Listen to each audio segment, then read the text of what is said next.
Hello friends, I am Arif Ali from Mehrauni district Lalitpur Uttar Pradesh. जैसा कि आप लोगों को पता है, कोरोना महामारी के कारण पूरा विश्व भयभीत हो रहा है। तो आप लोगों से यही मेरी गुजारिश है, आप सभी घर पर रहें, सुरक्षित रहें, लॉकडाउन का पूर्ण रूप से पालन करें और पढ़ाई के लिए ऑनलाइन स्टडी करें। जैसा कि हमने इससे पहले आपको 3 वीडियो क्लास 12th के लिए सॉल्यूशन से संबंधित डाल दिए हैं। ये मेरा चौथा वीडियो है। इस वीडियो में हम आप लोगों को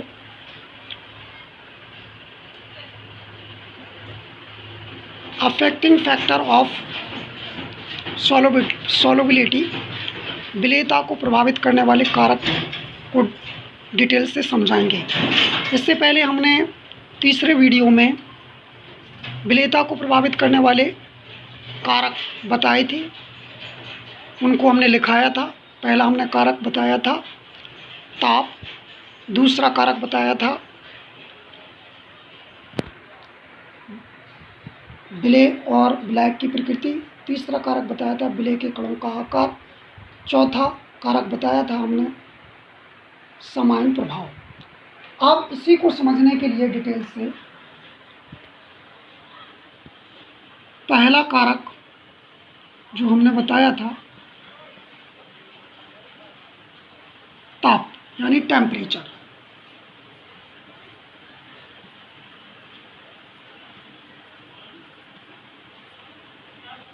तो सबसे पहला कारक विलेयता को प्रभावित करने वाला कारक है ताप। ताप है, इस ताप को कारक को समझना है। कुछ पदार्थों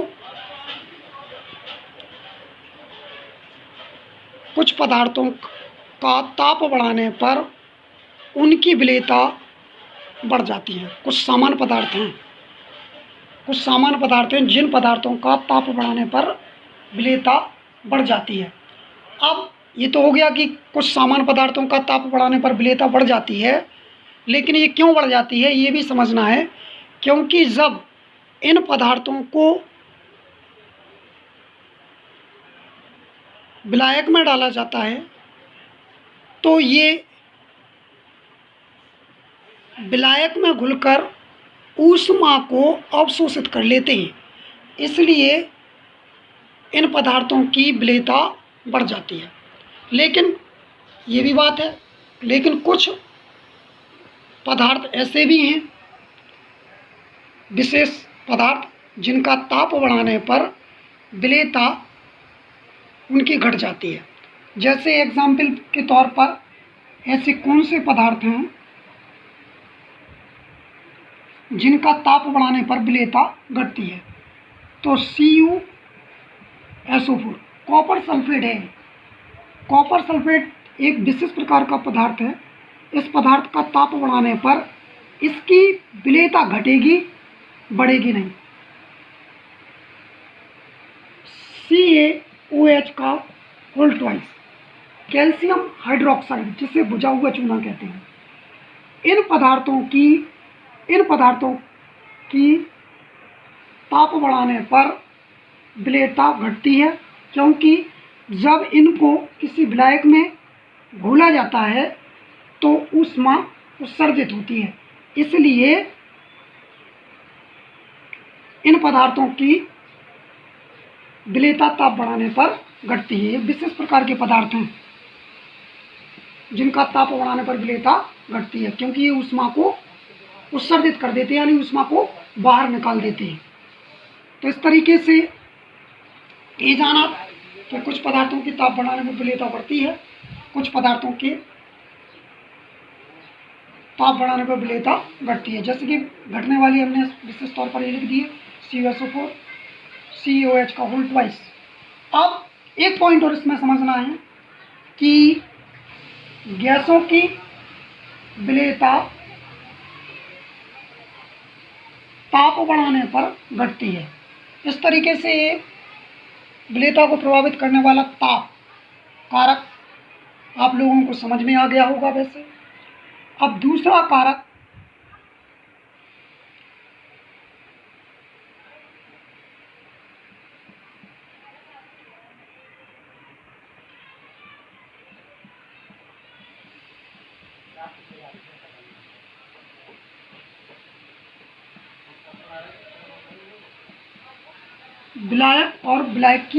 विलेय और विलायक की प्रकृति।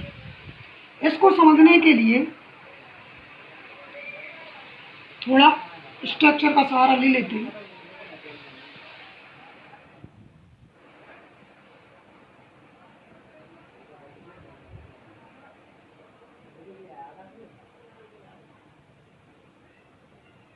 यदि विलायक की मात्रा बीकर में अधिक होगी तो विलेय पदार्थ जल्दी घुल जाएगा, और यदि विलायक की मात्रा कम रहेगी तो विलेय पदार्थ देर से घुलेगा।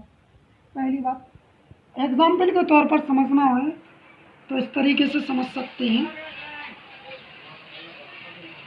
कि यदि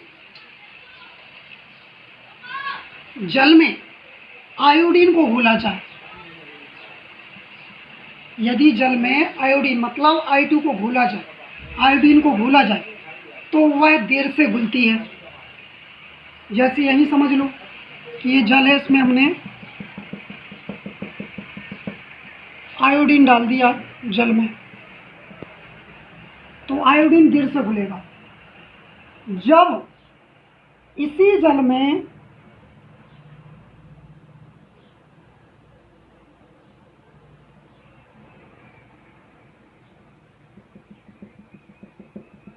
नमक को डाल देंगे,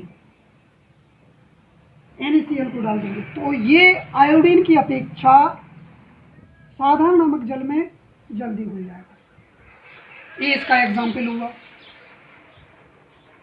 क्योंकि जल एक पहले से हम बता चुके हैं ध्रुवीय विलायक है, इसलिए नमक इसमें जल्दी घुल जाएगा, आयोडीन जल में देर से घुलेगा। दूसरा टॉपिक जी था। तीसरा टॉपिक इसी के अंतर्गत कारक में जो हमने बताया था, विलेय के कणों का आकार।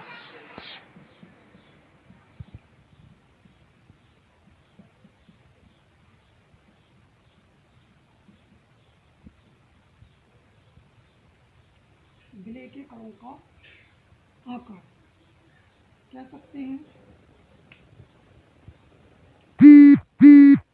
विलेय के कणों का आकार यानी सीधा सा स्पष्ट है, अगर विलेय के ठोस कण छोटे छोटे हैं तो वो विलायक में जल्दी घुल जाएंगे। अगर विलेय के कणों का ठोस कणों का आकार बड़ा है तो वो विलायक में देर से घुलेंगे। इसलिए विलायक के कणों का छोटा होना ज़्यादा जरूरी है, क्योंकि छोटे कण विलायक में जल्दी घुल जाते हैं। चौथा कारक है सम आयन प्रभाव।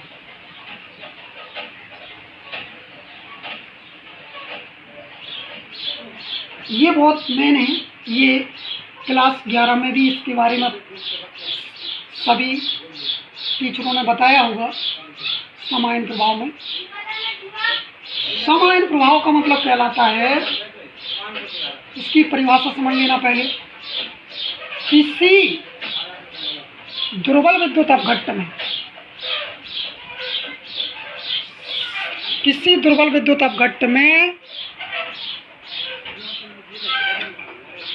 किसी प्रबल विद्युत अपघट्ट को मिलाया जाता है जो कि समान आयन वाला होता है, जिससे प्रबल विद्युत अपघट्ट की वजह से दुर्बल विद्युत अपघट्ट के वियोजन की क्षमता कम हो जाती है। इसी प्रभाव को सम आयन प्रभाव कहते हैं। दूसरी चीज अगर इस तरीके से समझे शब्द से, सम आयन इफेक्ट, इसको इंग्लिश में कहेंगे। सम मीन्स समान होता है, आयन मीन्स आयन होता है। एक दुर्बल विद्युत अपघट्ट लिया, जैसे ये है AgCl, तो ये एक दुर्बल विद्युत अपघट्ट है। वीक इलेक्ट्रोलाइट्स इंग्लिश में कह सकते हैं।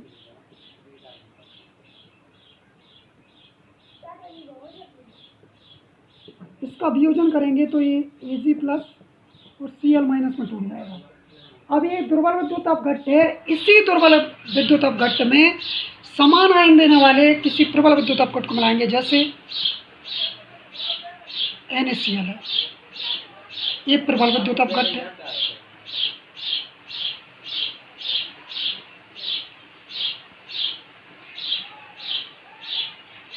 ये प्रबल विद्युत अपघट्ट है और ये समान आयन देने वाला है। यहाँ Cl कॉमन है और यहाँ भी Cl कॉमन है, तो ये Na+ और Cl-। तो इस ओवाइनेस्ट आयन के कारण प्रबल विद्युत अपघट्ट के द्वारा दुर्बल विद्युत अपघट्ट की वियोजन की क्षमता कम हो जाती है।